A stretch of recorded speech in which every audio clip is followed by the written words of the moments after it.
दित्तगें दयार व सफ़रनामा। इस आखरई में लफ्ज़ां की खार अंची ना के आनी असर व सान ता करन व ज़मानगां लफ्ज़ां के ज़ीदा माना। बलूची बतलानी चिनगो नज़ारा गो पदा आनी पुजदरानी दरगी जगो दीमा हारग नोकी पदरी चागों वती ज़ुबान लफ्ज़ां को राजी कदर किल्लुआम ग्रंची सिकी नदियाँ अन्नु के साकरई में सफ़रनामानी किताब दित्तगें दयार के शुमे दस्ताएं यूं यक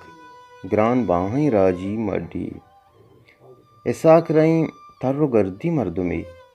उई अये तर्रो गर्द अंची तर्रो गर्द नहा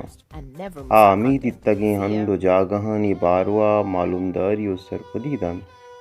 पदामे शामा राज दफ्तरे ताकदीमा नक्शकां लत्ते साला पेसर में बलूची लफ्ज़ां के तहा रिदां के पिड़ा सफ़रनामा तक